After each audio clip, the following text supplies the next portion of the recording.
Welcome back to divine tarot vision. आज आपण जी reading करणार आहोत ती रीडिंग सॅजिटेरियस म्हणजेच धनुराशीच्या लोकांसाठी असणार आहे. ही एक टाईमलेस आणि कलेक्टिव्ह रीडिंग आहे.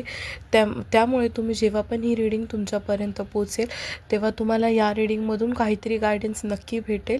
आणि ही कलेक्टिव्ह ग्रुप ऑफ पीपलसाठी आहे, तर प्रत्येक गोष्ट तुमच्याशी रिलेट होईल असं नाही आहे. सो जेवढा पार्ट तुमच्यासोबत रिलेट होतो तेवढंच तुम्ही तुमच्याशी रिलेट करा.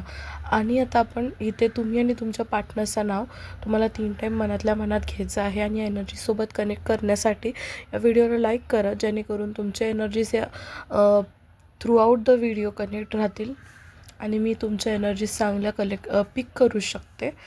सो सगळ्यात आधी मी इथे बघू शकते की तुम्ही तुमच्या रिलेशनशिपमध्ये ना हॅप्पी आहात. म्हणजे हॅप्पी आहात कारण की तुम्हाला माहिती आहे तुमचा पार्टनर जो आहे तो तुम्हाला ज्या गोष्टी आवडतात किंवा कुठली गोष्ट नाही आवडत, ह्या गोष्टी तुमच्या पार्टनरला खूप चांगल्या प्रकारे माहिती आहे. तुम्हाला पेट्ससुद्धा आवडत असतील किंवा काहीही असू शकतं. छोट्या मोठ्या गोष्टी ज्या तुम्हाला पर्सनली आवडतात आणि ज्या गोष्टी केल्यानंतर तुम्ही खुश असता. म्हणजे तुम्ही असं नाही की तुम्ही समोरच्या व्यक्तीला फोर्सफुलीच बोलता की तुम्ही माझ्यासाठी हे करा किंवा ते करा, बट समोरच्या व्यक्तीला माहिती की तुम्हाला कुठल्या गोष्टी खूप जास्त हॅपीनेस देतात आणि तो समोरचा व्यक्ती त्या गोष्टी तुमच्यासाठी करतो हे तुम्हालाही माहिती आहे. आणि तुम्ही ह्या रिलेशनशिपमध्ये खूप जास्त हॅप्पी आहे कारण की तुम्हाला लव्ह, केअर, हॅपीनेस सगळं काही ह्या रिलेशनशिपमधून भेटत आहे. सो तुम्ही मला खूप हॅप्पी फेजमध्ये दिसत आहात. सेम मी इकडे तुमच्या पार्टनरशी एनर्जी बघू शकते की तुम्हाला ते हॅप्पी ठेवण्यासाठी लाईफमध्ये खूप जास्त स्ट्रगल्स करत आहेत, खूप जास्त हार्ड वर्क करत आहेत, कारण त्यांना तुम्हाला लाईफ टाईम हॅप्पी ठेवायचं आहे, तुमच्यासोबत लाईफ स्पेंड करायची आहे. आणि त्यांना ही गोष्ट माहिती आहे की त्यासाठी त्यांना आत्ता सध्याच्या टाईमला खूप जास्त मेहनत करणं खूप गरजेचं आहे.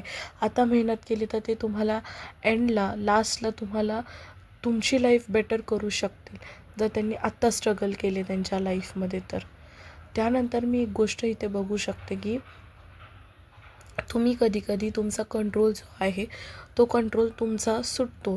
तुम्ही खूप कधी ॲरोगेंट वागता. कधी तुमचे पेशन्स इतके संपून जातात की तुम्ही रिॲक्ट एकदम ॲग्रेसिव्हली करता. समोरच्या व्यक्तीला मग त्या गोष्टींनी हर्टसुद्धा होऊ शकतं. चिडचिड. तुम्ही आजकाल शांतपणे विचार करणं बंद केलेलं आहे. मी इथे बघू शकते की तुम्ही ना ॲज अ पर्सनॅलिटी खूप शांत आणि अंडरस्टँडिंग व्यक्ती आहात. म्हणजे असं तुम्हाला कोणी जज केलं ना तर फर्स्ट थॉट तेच येईल की समोरचा व्यक्ती किती शांत आणि समजूतदार आहे, बट तुम्ही तसे आहात. पण कधी तुमचं माइंडसेट एकदम ॲग्रेसिव्ह होऊन जातं छोट्या मोठ्या गोष्टी जर तुमच्यासोबत घडल्या, म्हणजे काही गोष्टी जर तुमच्या अगेन्स्ट घडल्या किंवा काही गोष्टी तुम्हाला ट्रिगर करत असतील ना, तेव्हा तुम्ही खूप जास्त ॲग्रेसिव्हली वागता असं मला इथे दिसत आहे. आणि त्यामुळे मग असं तुमच्या पर्सनला फील होतं की तुम्ही म्हणतात तसंच प्रत्येक गोष्ट मी कसं करू शकतो. तुमच्या एकट्याचं थोडी रिलेशनशिप आहे की म्हणजे तुम्ही जसं चालवणार तसंच सगळ्या गोष्टी होईल असं नाही ना. हे रिलेशनशिप माझं पण आहे, तर काही गोष्टी माझ्या मनाप्रमाणे पण झाल्या पाहिजेत. आणि मी इथे बघू शकते की तुमच्या पार्टनरला असं फील होतं की छोट्या मोठ्या गोष्टी झाल्या की तुम्ही लगेच चिडचिड, इरिटेशन त्या व्यक्तीला दाखवता. प्रत्येक गोष्ट तुमच्या मनाप्रमाणेच करावी लागते असं समोरच्या व्यक्तीला वाटतं. तर समोरच्या व्यक्तीला असं फील होतं की तुम्हीसुद्धा त्या व्यक्तीला समजून घ्या ना. त्या व्यक्तीचा पण तितकाच हक्क आहे या रिलेशनशिपवरती. आणि कधी त्यांना वाटतं तशासुद्धा गोष्टी घडू शकतात. त्यांना पाहिजे तसं त्या गोष्टींना ठेवू शकतात. पण त्या तुमच्या नजरेमध्ये कदाचित खटकत असतील किंवा तुम्हाला रॉंग वाटत असतील, त्यामुळे तुमचं ॲग्रेशन ह्या ठिकाणी बाहेर पडतं.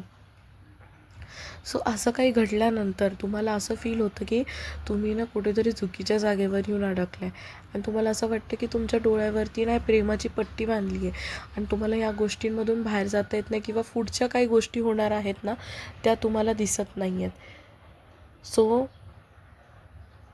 तुम्हाला असं सुद्धा फील होतं की तुम्हाला या सगळ्या गोष्टींमधून बाहेर पडायचं आहे, पण तुम्हाला बाहेर पडता येत नाही त्या गोष्टींमधून. अशी तुमची थिंकिंग कधी चेंज होत राहते. त्या टाईमला मी इथे बघू शकते की काही गोष्टी आहेत ना, मग तुमच्या व्यक्तीला पास्टमध्ये ज्या घडलेल्या असतात ना, तुमच्या मेमरीज ज्या असतील पास्टमध्ये जे काय झालेलं आहे मग त्या गोष्टी त्यांना विसरता येत नाही. म्हणजे ते मूव्ह ऑन तर करतात. त्या गोष्टींमधून पुढे येऊन पुढे चालत तर राहतात, बट काही गोष्टी त्यांच्या मनात सतत मग तशाच राहतात, की म्हणजे आपणच कुठेतरी चुकतो का? नेहमी आपलीच चुकी असते का? आणि आपल्याला का समजून घेतल्या जात नाही? मग काही काही गोष्टी ज्या असतात ना, जर छोट्या-मोठ्या, तर मनातच राहून जातात. तर समोरच्या व्यक्तीला काही गोष्टी विसरून तुमच्याकडे परत पुढे यायचं आहे. लाईफमध्ये एक नवीन स्टार्ट करायचं आहे. मी ते बघू शकते, की असे काही मेजर तर गोष्टी तुमच्या लाईफमध्ये नाही घडत आहे. ते नॉर्मल आहेत, ज्या प्रत्येक रिलेशनशिपमध्ये घडतात. मी तर सगळ्यात कधी हेच बोलेन, की जी फर्स्ट चांगली गोष्ट आहे तुमच्या रिलेशनशिपमध्ये, की तुमचा व्यक्ती तुम्हाला काय हवं आहे आणि काय नको आहे त्या गोष्टी नोटीस करतो ना, त्या गोष्टी ह्या गोष्टी सगळ्यात इम्पॉर्टंट आहे. आणि हेच खूप चांगली गोष्ट आहे, की तुमचा व्यक्ती तुमच्या गोष्टींकडे लक्ष देतो, नोटीस करतो आहे तुम्हाला काय चांगलं वाटतं आणि काय नाही. आणि इट्स नॉट नेसेसरी की प्रत्येक वेळेस तुम्हीच बरोबर असाल. तुमचं पार्टनरसुद्धा काही वेळेस बरोबर असू शकतो. सो तिथे राग जरी आला तर 5-10 मिनिट्स नंतर शांत होऊन समोरच्या व्यक्तीला जाऊन सॉरी म्हटलं पाहिजे. गोष्टी सॉर्ट आऊट केल्या पाहिजे. आणि प्रत्येक रिलेशनशिपमध्ये भांडणं होतच राहतात. त्याचं मीनिंग हे नाही आहे की तुम्हाला बांधून ठेवलं आहे. सगळं सॉर्ट करून व्यवस्थित विचार करून नवीन एकदा स्टार्ट करा.